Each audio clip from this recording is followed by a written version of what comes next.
Namaskar and welcome to Daily Global Insights, episode 277. Please like this program so it can go viral. If you have not subscribed to our channel, please do so by clicking on the bell button. Today is Thursday, November the 11th, and here are the main points. United States consumer prices jumped to record levels, fearing stokes of global inflation, but one indicator says inflation might be peaking. China's factory inflation accelerates while demand remains weak. Sridharji, welcome to the program and your observations about inflation. I think inflation is beginning to rear its ugly head, sir. Everything across the board in the US these days is more expensive. Everything these days across the globe is expensive.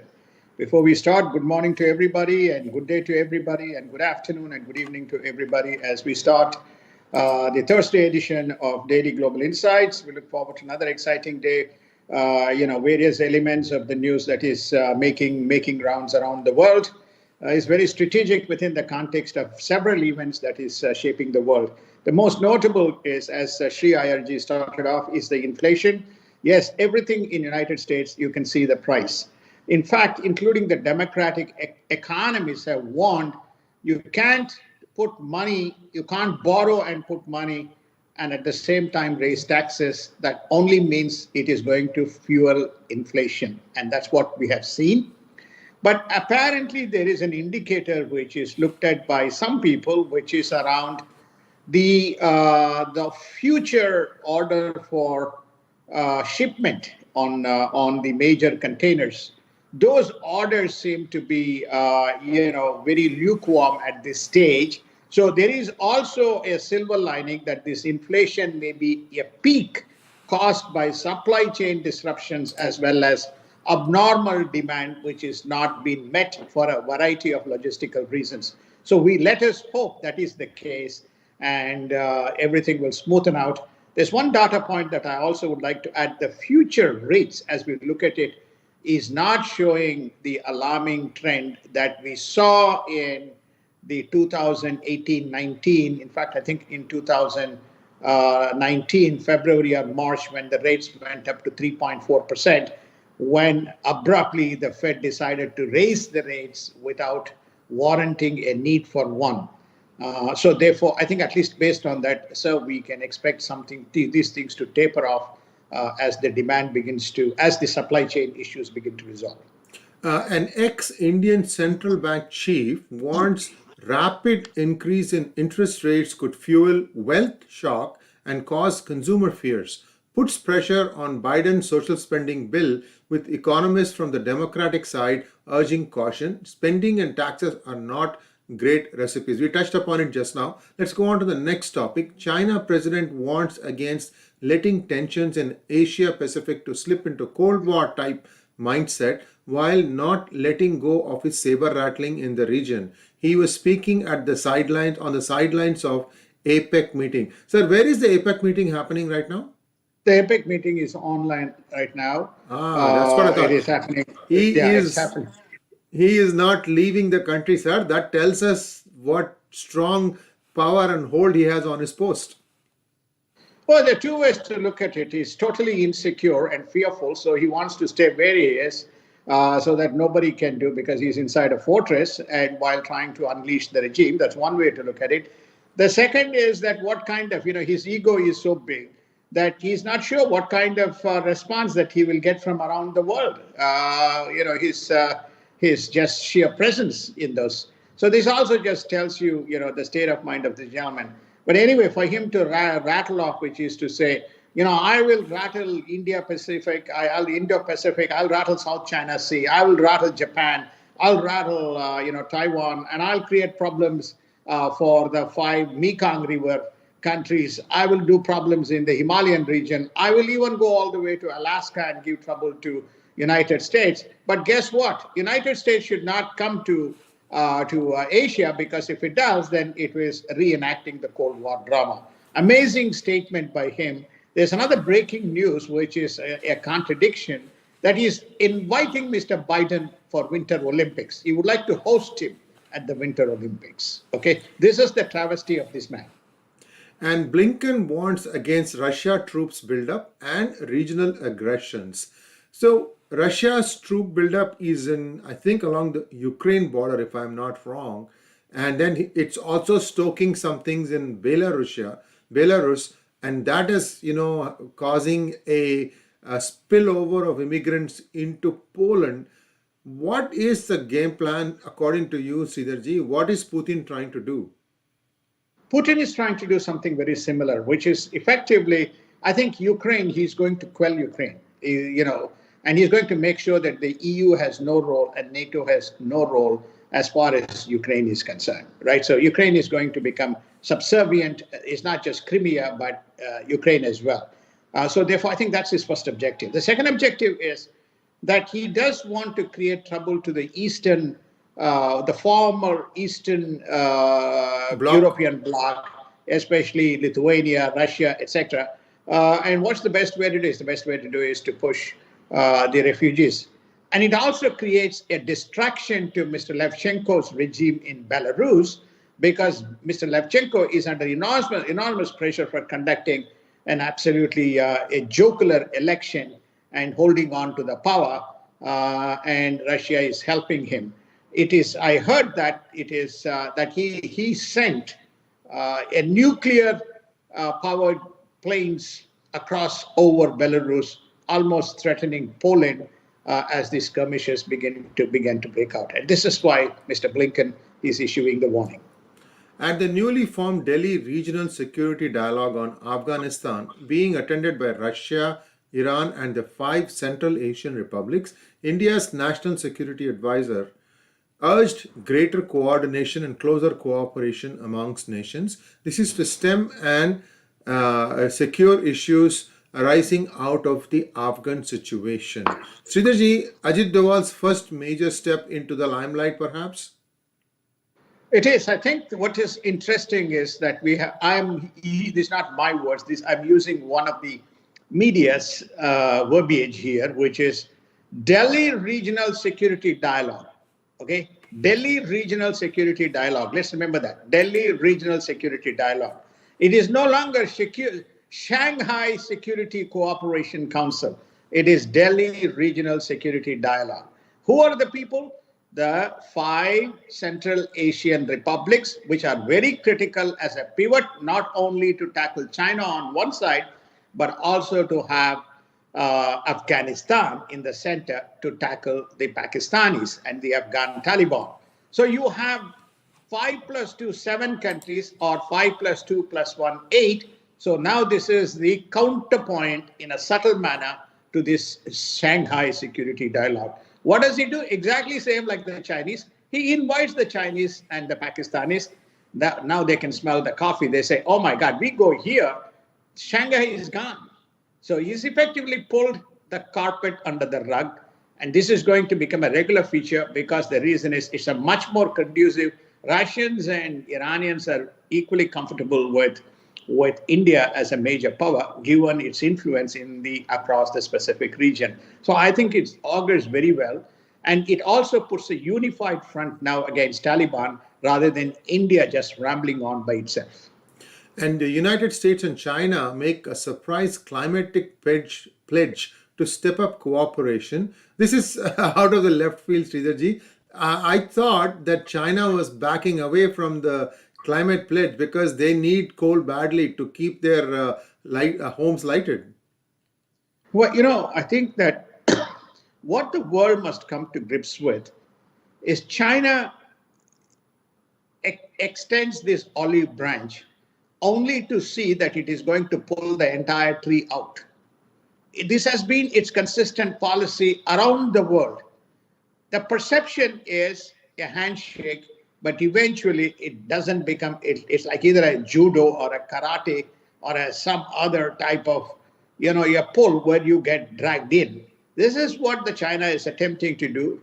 And basically, if you recall, 2030, they did not comply. 2050, they didn't comply. They said they would do 2070. They made no promises. Now they say, if you are on equal footing with mutual respect, we will work together as to how we can reduce together the hydrocarbon footprint.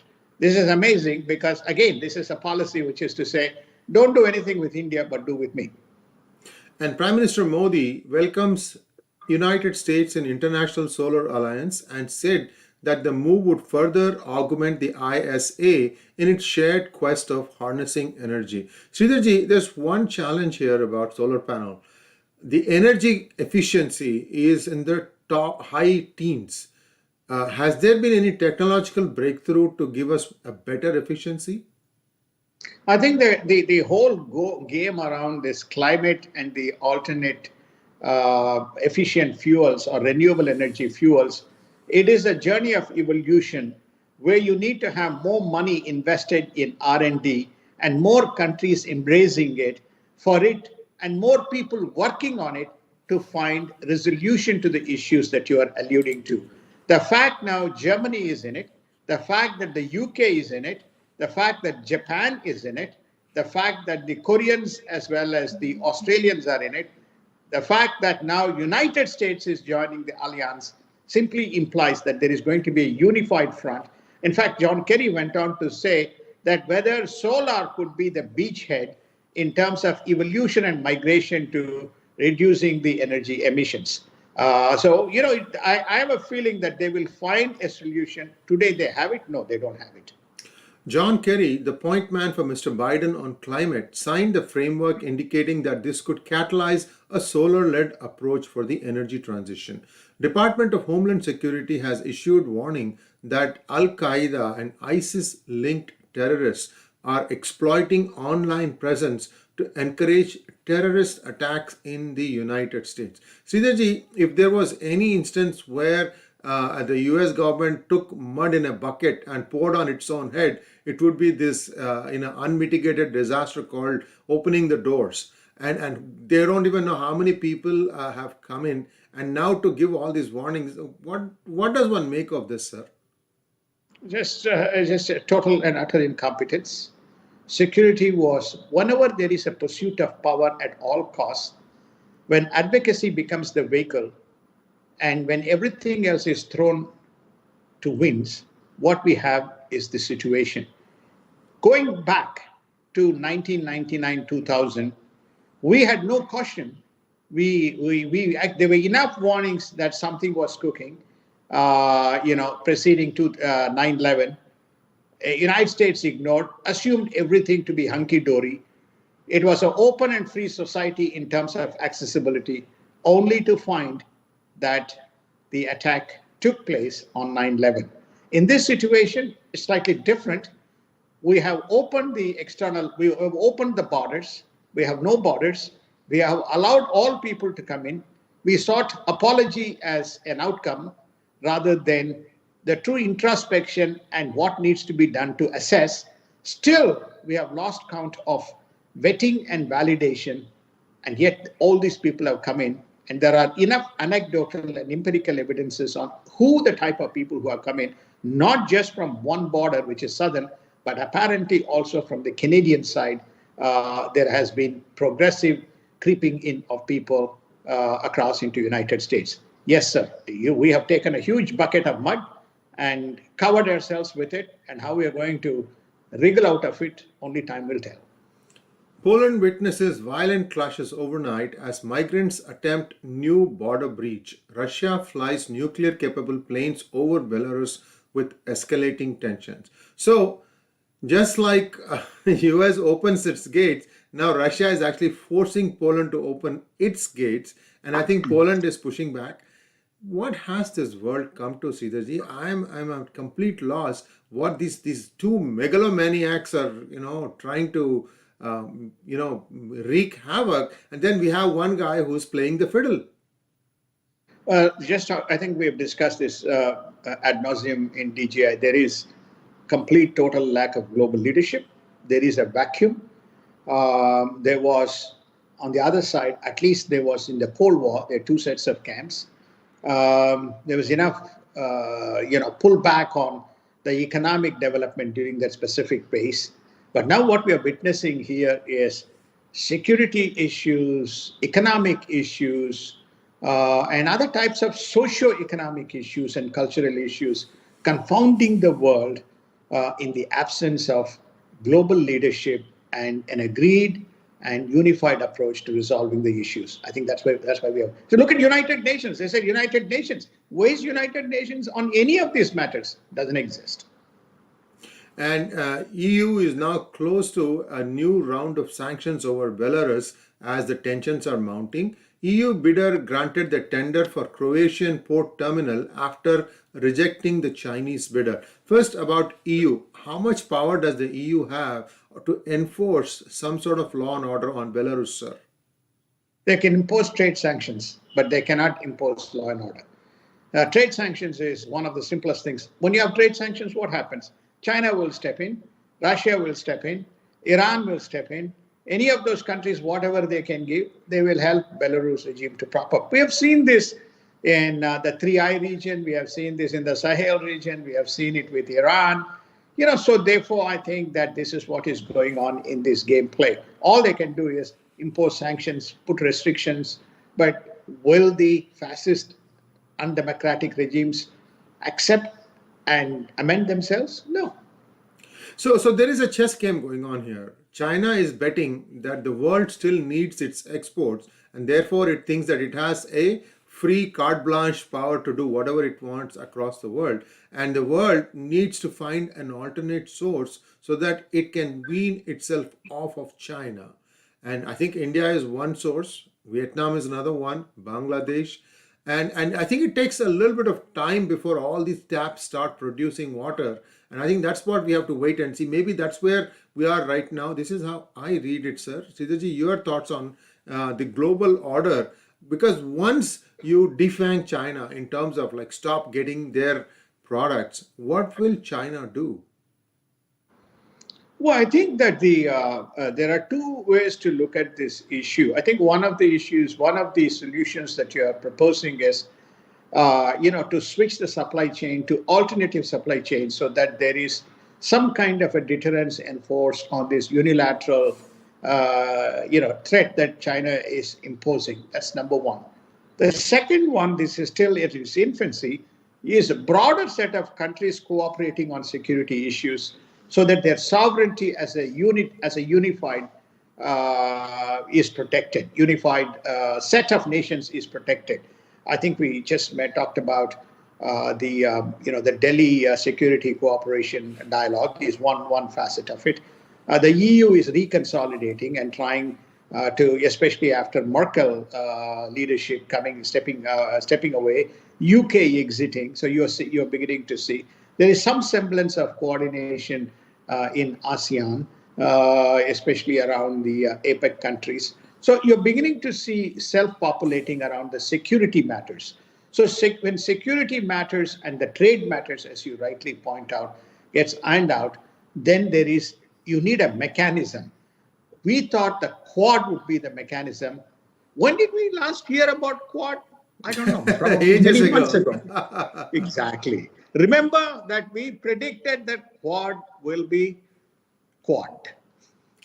Sir, if you ask me frankly, some of the dodos who are at the top in the Democratic as well as the Republican Party, they need to retire. For God's sake, you are 80 plus and you're 1 foot out the door and you still want to run the country. I'm talking specifically to two individuals who are all both 80 plus, and they are the ones who are doddering and going all the wrong things. Anyway, this is just my rant. Let's move on. Israel steps up airstrikes against Syria as a precursor towards Iranian strike. Do you really think that Israel is going to next take on Iran head on? They've never really done head on. They'll usually go and do something like a deterrence, isn't it, sir? Israel has no fear to take any country head on. Let's start with that premise. But it is wise. It chooses the right course and the right objectives in the execution of its agenda. There's only one nation in the world which prosecutes war. Only one nation, and leaves no stone unturned in terms of the outcome. That is Israel. It's not United States. It's not Russia. It's not Iran, but it is Israel. If Israel sets its objectives to accomplish a specific goal, it will achieve it. And Iranian supplied arms are being smuggled from Yemen into Somalia, and is posing threats in that region. Indian economy is on the mend with strong impulse buying and growth targeted at 9.5%, says the RBI governor. Indirect taxes are up 51% year over year, April to October window. Sridharji, this all augurs well. However, India can grow at 15%, provided the thing that we talked about to accelerate adoption of some of the companies that want to migrate out of China. This is the most important thing. I don't know. I think there is something cooking in the kitchen in the Modi government. If you can perhaps throw a little bit more light on how India is going to ensure that newer businesses, especially with high tech, can take advantage of India. Well, I think we discussed this specific at a macro level. Micro level, Sree, I think that there are lots of underlying things that needs to be worked through. They've clearly embarked on three specific approaches. One is the capital mobilization or capital formation. So the capital formation is happening in two ways. One is investments, and second is the divestments. Doesn't matter how well the divestments go or how well it reaches its objective, how well the Babus block some of the divestment efforts and derail further the advancement of the journey. The difference between 10% versus 15%, at least the investments will continue to flow on the capital mobilization. The second, I think they've set specific targets around the exports and imports, and especially the import substitution to domestic manufacturing. The rapid free trade agreements that they are signing and setting targets, be it services sector $1 trillion, be it the manufacturing sector $500 billion, those targets they are going after, and we have been reporting some of those numbers. This is the second, what you call as the economic reform and activities that the government is focusing on. The third is the PLI programs. I don't know, there's probably internally in the government, they feel, look, there are constraints, as you rightly pointed out, setting up the companies, fast tracking, granting them land and, licensing, reliant on state governments, etc. So they're saying we'll give PLI programs where you have the opportunity in specific domains, like UP is one of them, Gujarat is another, Karnataka is another, where in these kind of places you can come in and set up, augment capital. We'll give you the benefits on the upside if you produce, because where you are leveraging the capabilities. So this is what is getting it to this 10%. But to get to that 15% is what you are alluding to. I don't know whether India can crack the code on that. So at least India says, okay, we are satisfied with 10% and move forward. So this is my observation in response to your question. If I can take 60 seconds on the most important point. We have talked about Sahel region and all the way stretching to Somalia on the east, coming from the Niger and the West African region, going all the way. Look, it is coming from Yemen all the way into Somalia, which is where the strong footprint of not only Al-Qaeda but ISIS is. So the Iranian arms are being struggled into that specific region. And remember, we have a lot of Somali refugees around the world who are coming in as refugees from some of these locations. Now you kind of extrapolate or magnify or amplify, as you say, what the security issue that this is likely to pose and why that region still remains very potent. Mainstream media is not covering this and the imminent dangers that it poses. UK, Russia, Ukraine, Turkey, Mexico, Germany. COVID cases continue to rise while US cases slide, and India's active cases are now down to 138,000. At 7.36 billion vaccine doses, 40.1% of global population is now fully vaccinated. 1.1 billion doses and 352 million fully vaccinated. India achieves 26% milestone, and US is at 58.6% with 193 million fully vaccinated. So I think the two leading democracies are showing the way. I hope there is a mindset change in the United States to start getting vaccinated, especially in the middle part of the country. Sridhar ji, do you think that people will now start taking the vaccination even if it's just a placebo? I think there is still an element of doubt in the United States for a number of reasons by way of data as well as the advocacy programs that are going on either side. It will limp its way towards the 70% and it will not achieve the 100% goal or even the 75, 80%. People forget, memories are short, election promises and election stuff remains a propaganda. If the numbers were correct, if Mr. Biden was to be correct, remember by November, we should have been very close, between September and November, we should be very close to between 70 and 90%. At least 70% is the number that he had indicated. For that, his chief of staff, Mr. Ron Klein, blames the previous administration for lack of progress in the vaccinations. So this is where it goes on. So to your point, whether US will meet, I think US will get to the 70% goal, sir. The reason why I say 70% is, if you recall, we had covered this in the program, that 70% is the targeted goal by June, July next year to vaccinate the population. At 40%, all they need is vaccinations. All they need is vaccines and a much more orchestrated program to achieve that goal. And now let's take a look at the markets. Stock futures are muted with sell-off caused by inflation data. Oil prices dipped slightly to $81 a barrel. 10-year T-bonds are at 1.52% and Bitcoin at $64,752 and Ethereum is at $4695.20. Sridharji, all the market predictions that you have been making are coming true. My hats off to you, sir.